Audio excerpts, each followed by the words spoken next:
大家好，我是红霞，欢迎来到你好李阳的课堂。Bonjour, je suis Hongxia. Bienvenue sur la chaîne de Nihao Lyon.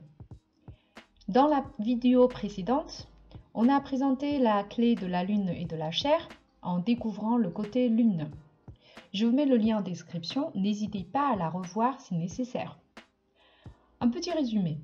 Yue peut être la clé de la lune, mais aussi de la chair, parce que leurs écritures primitives ressemblaient et ont fini par devenir la même après une longue évolution. Voici la lune et voici la chair. Le contour d'un morceau de viande et deux traits comme veines dessus. Probablement pour les distinguer, on écrit ainsi le caractère indépendant de la viande comme zhou. Il prend la forme similaire de l'écriture primitive. Exemple de mots: 猪肉 du porc, 牛肉 du bœuf, 鱼肉 du poisson. Quant à la clé, on trouve plus de distinction qui est yue. Prenons quelques exemples. You, avoir, posséder. Voici son dessin primitif. Il représente à la fois le son you et le sens la main. Au fur et à mesure, you est emprunté comme adverbe aussi et la chair est ajoutée pour le sens d'avoir. Un morceau de viande dans la main. Exemple de mots, you is. Vous rappelez d'exemple sur le cœur?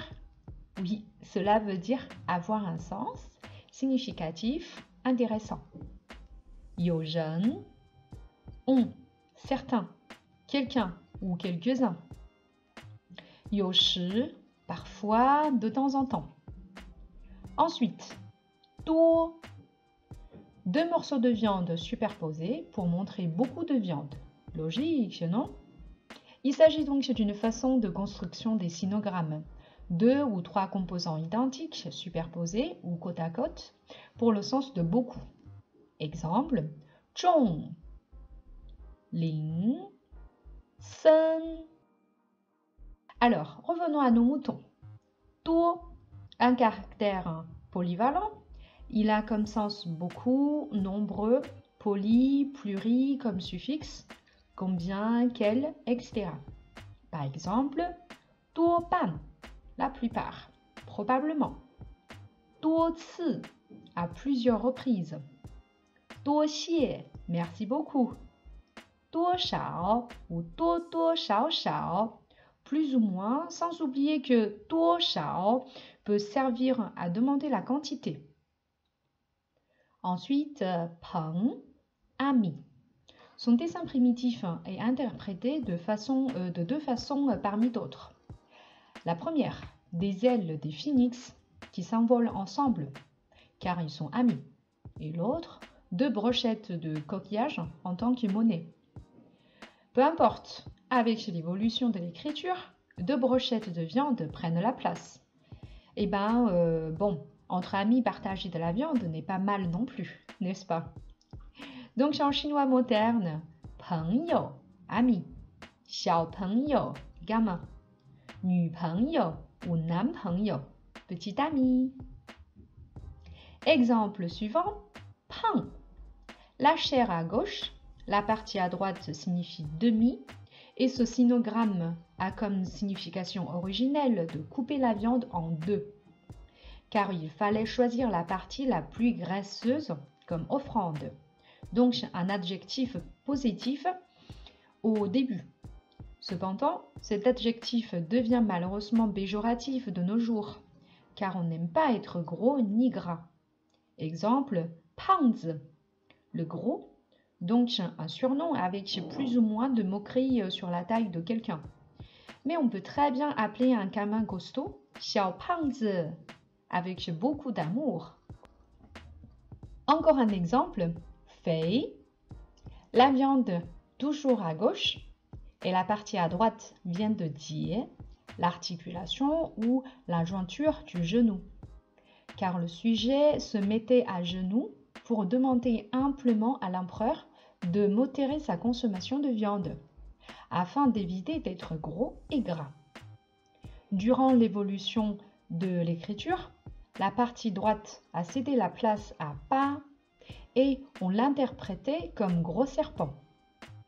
Fei veut donc dire gras, gros, ample, large, mais aussi fertile, abondant, opulent, etc. Un adjectif neutre par rapport à pang que je viens d'expliquer. Exemple de mots, fei da, gros et grand pour un vêtement par exemple. Fei wo, fertile et riche, surtout pour les terreaux. Fei liao, engrais. D'ailleurs, les noms des parties corporelles des êtres vivants, l'être humain comme l'animal, se composent souvent de cette clé, complétée généralement par une partie de son. La liste est longue. Tui, la jambe. Jiao, le pied. Zhou, le coude. Xiong, la poitrine. Tu, au troisième ton, la tripe. Ou tu, au quatrième ton, le ventre. Bei, le dos. Zang, les viscères. Neizang, l'organe interne comme terme général. Gan, le foie. Xin ou Xinzang, le cœur. Wei, l'estomac.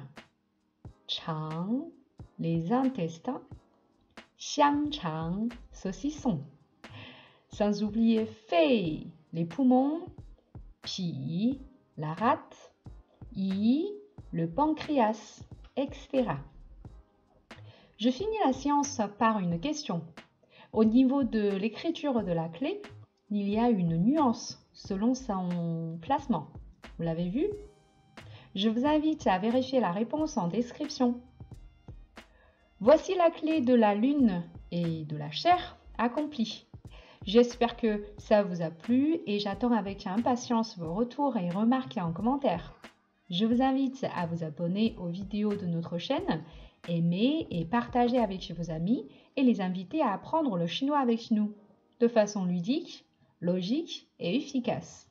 Merci à vous et à la prochaine. 谢谢你，我们下次再见。